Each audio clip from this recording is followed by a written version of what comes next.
ചേട്ടനും പണ്ടത്തെ കൂടി നമുക്ക് കീഴടങ്ങളല്ല. എന്താ മാമ എന്തെങ്കിലും പോയാ?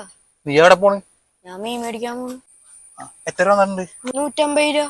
150 നല്ല ഉണക്കമ്മ കിട്ടൂല. ഇതൊരു പണിയായി, ആ കടയിൽ പോയിട്ടേ ആ കാശിന് കുറച്ച് മൈദപ്പൊടിയും വെള്ളം വാങ്ങിച്ചോണ്ട് നല്ല ഫ്രഷ് മീനാൻ പിടിച്ചാല. അത് വേണോ? മീനില്ലാതെ വീട്ടിൽ ചെന്നതിന് എന്നെ അറസ്റ്റളയും. നിനക്ക് ആവശ്യമുള്ളത് മീൻ, ഞാൻ പിടിക്കാൻ പോകുന്നതും മീൻ. ഞാൻ ഒരു വാക്ക് പറഞ്ഞ അതൊക്കെ ആയിരിക്കുള്ളൂ. സമയം കളണ്ട, പോയി സാധനം വാങ്ങിച്ചിട്ടോ. എന്നാ പറഞ്ഞ സാധനം തന്നെ. ഒരിക്കലും ഇവിടെ അടിക്കാലായിരുന്നു. ഇതാണ് നമ്മുടെ വെപ്പൺ. പണ്ടൊക്കെ പത്തലായിരുന്നു. പത്തലായാലും വെപ്പണായാലും എനിക്ക് മീനെ കിട്ടണം. പിള്ളേർക്ക് നടക്കോ? 1 മണിക്കൂറായി ഞാൻ ഇവിടെ വന്ന് നിൽക്കണം.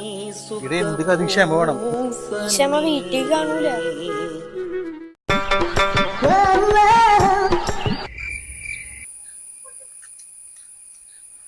മാമോയ്, മണിക്കൂർ 2ആയി.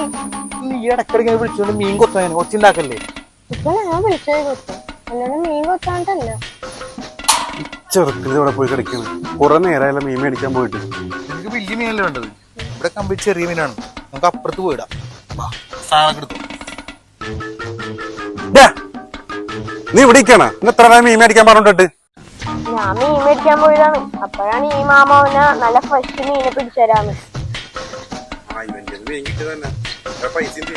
ആ പൈസക്ക് ചൂണ്ടിടാൻ മൈദയും വെള്ളം മേടിച്ചു കൊടുത്ത്. ചൂണ്ടിടാൻ പോയിട്ടേ പിന്നെ ഒരു മീനെ പോലും കിട്ടിയിട്ടില്ല. മീനുകൾക്ക് വേണ്ടിക്കാൻ സന്തോഷമാണ്. ഫുഡ് റെഡി ആയല്ലോ. അപ്പൊ ഇത് ചമ്മന്തി കൂട്ടി ചോറ് തന്നെ. എനിക്ക് ചമ്മന്തി ഒന്നും പറ്റൂല, എനിക്കല്ല വാഹ പൊരിച്ചത് വേണം. നിനക്ക് വാഹ പൊരിച്ച് തരാം. നടക്കട.